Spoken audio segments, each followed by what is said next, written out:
Hello class 11th। आज का जो हमारा टॉपिक है वो है हमारा डाइपोल मूवमेंट, द्विध्रुव आघूर्ण। डाइपोल मूवमेंट, द्विध्रुव आघूर्ण। तो हम पढ़ने वाले हैं, जैसे कल हमने बात की थी कि जो सहसंयोजी आबंध हैं वो दो प्रकार के होते हैं, एक नॉन पोलर, दूसरा पोलर, यानी एक अध्रुवीय, और दूसरा जो सहसंयोजी बंध है वो होता है ध्रुवीय सहसंयोजी बंध। तो जितने भी पोलर बॉन्ड हैं या सहसंयोजी बंध हैं उनमें एक डाइपोल मूवमेंट होता है, ठीक है ना। क्योंकि जितने भी हमारे पोलर मॉलिक्यूल हैं जिनको हम कहते हैं ध्रुवीय अणु, जैसे हमने उदाहरण लिया था HCl था ना, ये एक डाइपोलर मॉलिक्यूल है जिसके दो पोल होते हैं। क्योंकि हमने कहा था कि दोनों परमाणुओं की विद्युत ऋणात्मकता में अंतर है, तो क्योंकि क्लोरीन की विद्युत ऋणात्मकता ज्यादा है तो सारे इलेक्ट्रॉन क्लोरीन की ओर चले जाते हैं, जिसके कारण क्लोरीन पर आंशिक ऋणावेश आ जाता है और हाइड्रोजन पर आंशिक पॉजिटिव चार्ज आता है, पार्शियल पॉजिटिव चार्ज। दो पोल बन गए, एक पॉजिटिव और एक नेगेटिव। तो ऐसे मॉलिक्यूल्स को हम कहते हैं डाइपोलर मॉलिक्यूल, जिनमें दो पोल होते हैं, दो ध्रुव होते हैं, एक पॉजिटिव और एक नेगेटिव, ठीक है ना। तो इस प्रकार के जो डाइपोलर मॉलिक्यूल्स हैं, जो जिनमें एक पॉजिटिव पोल और एक नेगेटिव पोल होते हैं, ये वैद्युत रूप से उदासीन होते हैं और इनको हम द्विध्रुवीय अणु कहते हैं। द्विध्रुवीय अणु, डाइपोलर मॉलिक्यूल कहा जाता है इनको। और ये डाइपोलर मॉलिक्यूल एक डाइपोल मूवमेंट रखता है या एक द्विध्रुव आघूर्ण रखता है। इसका एक द्विध्रुव आघूर्ण होता है। अब द्विध्रुव आघूर्ण क्या होता है, इसकी हम अभी परिभाषा आपको बताने वाले हैं। तो डाइपोल मूवमेंट की जो परिभाषा होती है वो होता है कि कितना आवेश है और दोनों आवेशों के मध्य की दूरी का जो गुणनफल होता है उसको हम डाइपोल मूवमेंट कहते हैं, ठीक है ना। तो डाइपोल मूवमेंट हम कहते हैं यह ऋणावेश या जो पॉजिटिव चार्ज होगा, यह ऋणावेश या धनावेश के परिमाण, यह ऋणावेश या धनावेश के परिमाण, जिसको हम Q से दिखाते हैं, तथा आवेशों के मध्य की दूरी,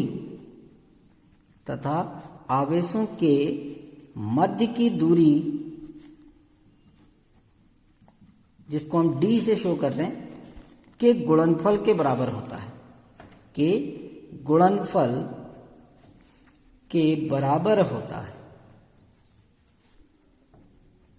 ठीक है ना। जैसे ये हमारे दो आवेश हैं, एक धनावेश है, एक ऋणावेश है।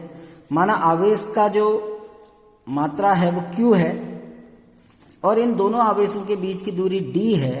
तो जो डाइपोल मोमेंट होगा, जिसको म्यू से हम प्रदर्शित करते हैं, तो द्विध्रुव आघूर्ण म्यू बराबर होगा Q इंटू D, यानी दोनों आवेशों के मध्य की दूरी और आवेशों का जो मैग्नीट्यूड होगा, जो उसका परिमाण है, उसके गुणनफल के बराबर होता है। इसलिए हम द्विध्रुव आघूर्ण को म्यू से प्रदर्शित करते हैं।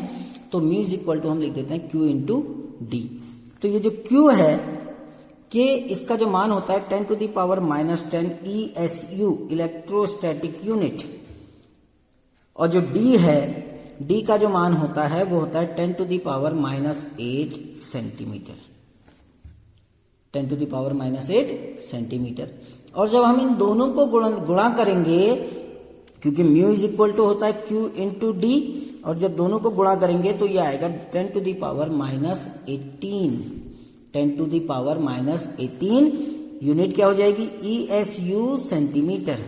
और ये जो ESU सेंटीमीटर जो ये है 10 टू द पावर -18, ये 1D के बराबर होता है। 1D, D को हम कहते हैं डेबाई, ये इकाई होती है इसकी, इसको डेबाई कहा जाता है। तो 1D इज इक्वल टू अगर कोई पूछे तो 1D इज इक्वल टू होता है 10 to the power -18 electrostatic unit centimetre, ESU centimetre. तो द्विध्रुव आघूर्ण की इकाई है जिसको डेबाई कहा जाता है। तो डेबाई में इसको हम मेजर करते हैं।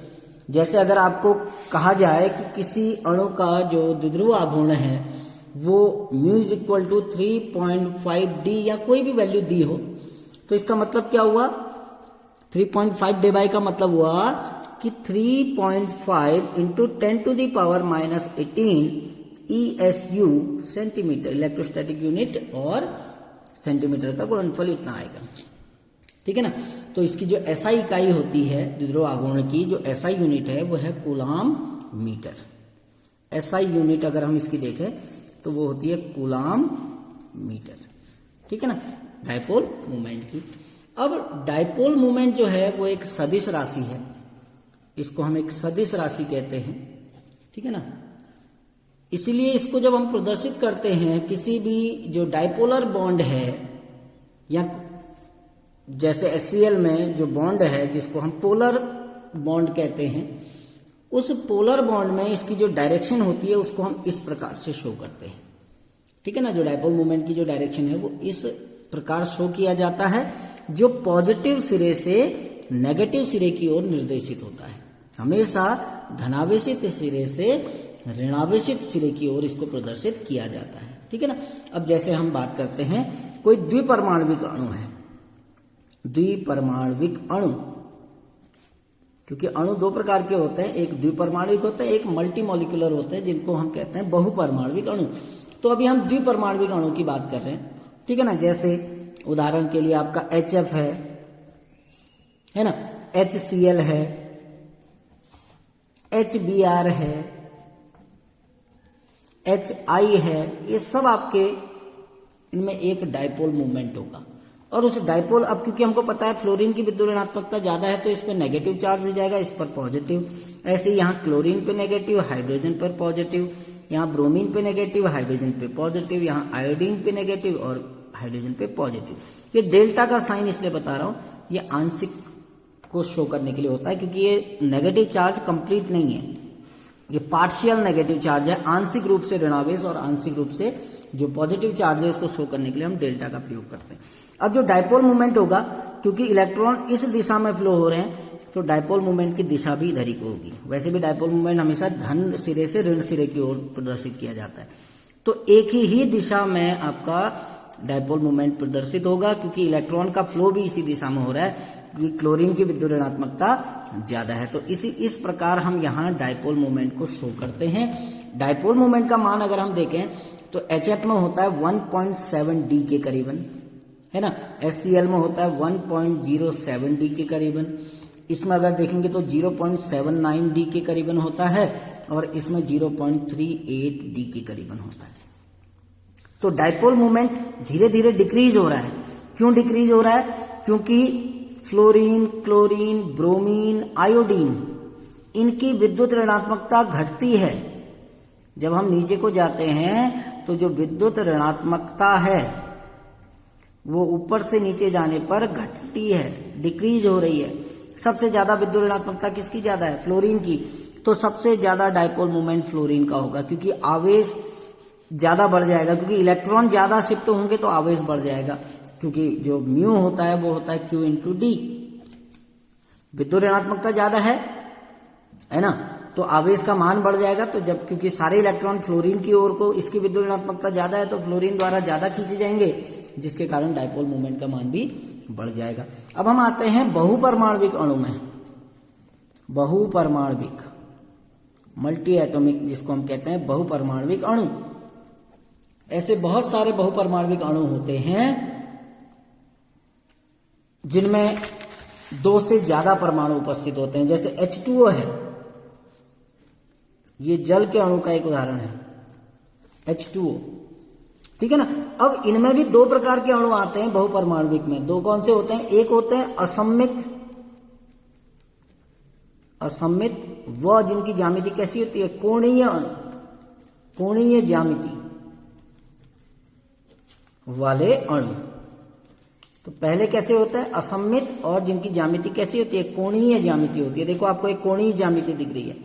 ऐसे ही SH2 होता है, SH2, जैसे H2O होता है वैसे ही H2S या SH2 कहो या H2S, जैसे H2O है वैसे ही H2S होता है, हाइड्रोजन सल्फाइड। इसकी ज्यामिति भी कैसी है? इसकी ज्यामिति आपकी नियमित ज्यामिति नहीं है, अनियमित ज्यामिति है। ऐसे NH3 है, जैसे NH3,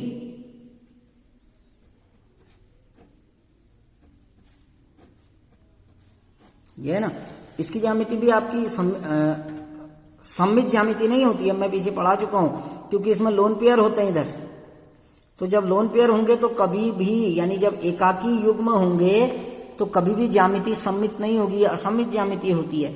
अब ये पॉजिटिव सिरा है, ऑक्सीजन नेगेटिव सिरा है, ये हाइड्रोजन पॉजिटिव, ऑक्सीजन नेगेटिव, है ना। ऐसे ही यहां देखेंगे तो हाइड्रोजन पॉजिटिव सिरा है, यह हाइड्रोजन भी पॉजिटिव है, ये सल्फर नेगेटिव है, ये हाइड्रोजन पॉजिटिव, ये भी पॉजिटिव सिरा है, ये भी पॉजिटिव सिरा है, नाइट्रोजन नेगेटिव सिरा है। तो डायपोल मोमेंट हमेशा कहां से कहां की ओर को होता है, धनावेशी सिरे से ऋणावेशी सिरे की ओर होता है।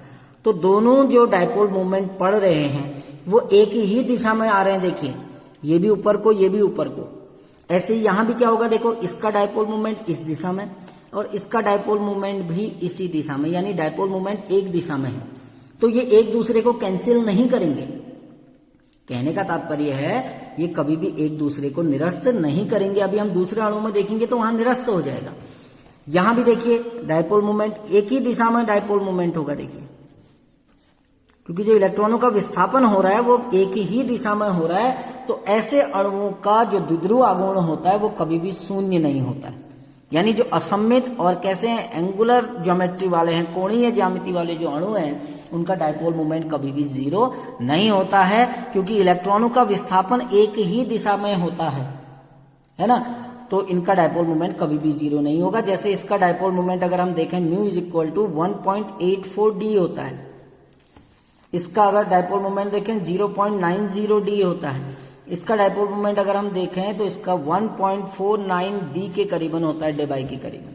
अब दूसरे हम आ रहे हैं ऐसे अणु जो सममित हैं, सममित व रेखीय ज्यामिति वाले, सममित व रेखीय ज्यामिति वाले अणु, इनका डायपोल मोमेंट हमेशा जीरो होता है। जैसे CO2, अगर हम CO2 का डायपोल मोमेंट देखें तो ये होगा, देखो। अब ऑक्सीजन की विद्युत ऋणात्मकता ज्यादा है तो ऑक्सीजन पर ऋणावेश, कार्बन पर धनावेश आएगा ना। अब ध्यान देना, जो डायपोल मोमेंट होता है वो पॉजिटिव से नेगेटिव सिरे की ओर होता है, यानी इस दिशा में। इस बंध का जो द्विध्रुव आघूर्ण होगा वो इस दिशा में होगा और इस बंध का जो द्विध्रुव आघूर्ण होगा वो इस दिशा में होगा। दोनों डायपोल मोमेंट बराबर हैं। इस दिशा वाला डायपोल मोमेंट और इस दिशा वाला डायपोल मोमेंट क्या है, बराबर हैं। इसीलिए कुल द्विध्रुव आघूर्ण कितना होता है, जीरो। इस ओर जो भी डायपोल मोमेंट होगा वो इस ओर के डायपोल मोमेंट द्वारा कैंसिल हो जाएगा, इसलिए कुल द्विध्रुव आघूर्ण क्या हो जाएगा, जीरो हो जाएगा। ऐसे ही आपका BF3 है माना, बोरॉन ट्राइफ्लोराइड, तो इसकी संरचना इस प्रकार की होती है ना। तो यहां क्या होगा, देखिए फ्लोरीन अधिक विद्युत ऋणात्मक है तो इस पर ऋणावेश आ जाएगा, बोरॉन कम विद्युत ऋणात्मक है तो इस पर धनावेश। अब डायपोल मोमेंट हमेशा किस दिशा में होता है, धन से ऋण की ओर, तो ये डायपोल मोमेंट इस दिशा में ऐसे व्यवस्थित होगा। तो इनका जो डायपोल मोमेंट है वो इसके डायपोल मोमेंट द्वारा निरस्त कर दिया जाएगा, तो इसका भी कुल द्विध्रुव आघूर्ण कितना हो जाएगा, जीरो हो जाएगा। ऐसे ही CCl4 है माना, अगर हम इसको ऐसे देखें तो ये CCl4 की मैं एक सिंपल ज्योमेट्री बना रहा हूं। ये CCl4 एक अणु है, कार्बन टेट्राक्लोराइड। तो क्लोरीन की विद्युत ऋणात्मकता ज्यादा है तो उस पर ऋणावेश होता है, कार्बन पे धनावेश होगा। तो इसका डायपोल मोमेंट इस दिशा में, इसका डायपोल मोमेंट इस दिशा में। इस द्विध्रुव आघूर्ण को इसने समाप्त कर दिया क्योंकि बराबर और विपरीत दिशा में है, एक इस डायरेक्शन में जा रहा है, एक इस डायरेक्शन में, तो कैंसिल हो गए। ऐसे ही इसका डायपोल मोमेंट ऊपर की ओर को होगा, इसका डायपोल मोमेंट नीचे की ओर को होगा, तो इसके द्विध्रुव आघूर्ण को इसने समाप्त कर दिया, तो कुल द्विध्रुव आघूर्ण कितना हो गया, जीरो। तो ऐसे जो अणु होते हैं, जो सममित अणु होते हैं, उनका हमेशा द्विध्रुव आघूर्ण कितना होता है, जीरो होता है। तो आई होप आपको डायपोल मोमेंट समझ में आया होगा। कल हम पढ़ेंगे संयोजी आबंध सिद्धांत के बारे में। Thank you.